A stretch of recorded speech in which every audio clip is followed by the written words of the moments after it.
For today's video guys ay mag-iihaw nga tayo ng pork barbecue at biniyak na tilapia sa likod. Matik! Bali nilagyan lang natin yan ng sibuyas, kamatis, pampaaroma at kaya ito na, isasagad na natin ang apoy. Sunugin na natin to, matikin na natin to. Let's go! Matik!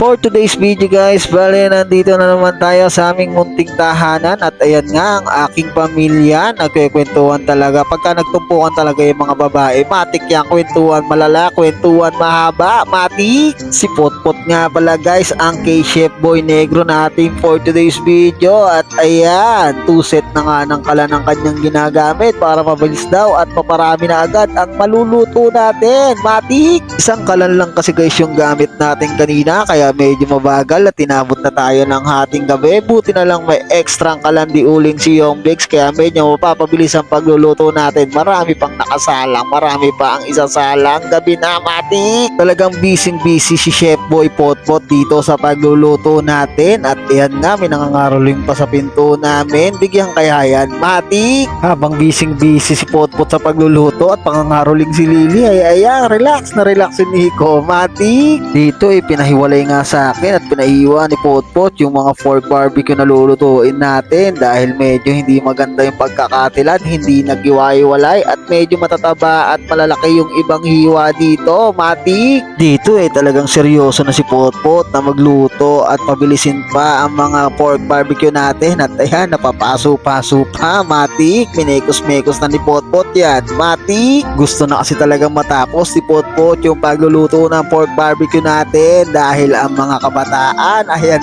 na, nagpo-food trip na lang ng patata. Baka patata yan, matik. Medyo late na rin kasi namin dinali ni Potpot yung mga pork barbecue natin kaya yung mga bata medyo nagugutom na kaya nagpo-food trip na lang sila ng kung ano-anong chichirya na makikita nila dyan sa bahay, matik. Tignan nyo naman guys, halos sila na yung nakasalang yan, 5 na yung nakasalang yan, parang mga pasahero na sa jeep, siksikan na at ayan, mainit pa, matik. Grabe yung ihawan ni Yongbex na number 4. This pork is on fire, matik. Ang galing!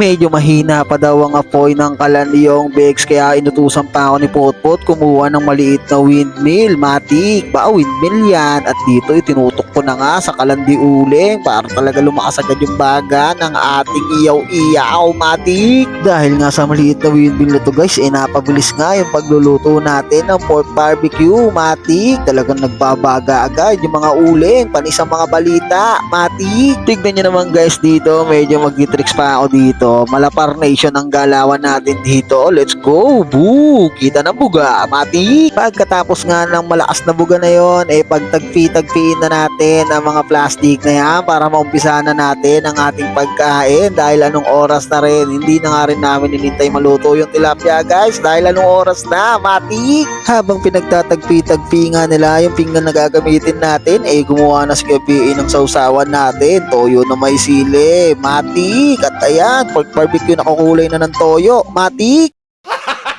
Umpisa na ng mukbangan, wala nang pansinan, subo na on subo, mga bata, kaway-kaway dyan for the vlog, matik. Tignan nyo naman guys yung sapin namin dito, ang lapad ng pingganan namin dito, halos sama na sapin sa paa dyan, matik. Dito talagang ine-enjoy nila yung pag-food trip ng pork barbecue natin dahil kanina pa nila hinihintay yan. Yung tilapia nga hindi na hinintay dahil gutom na daw sila, matik. Bukas na lang unapin yung tilapia, matik.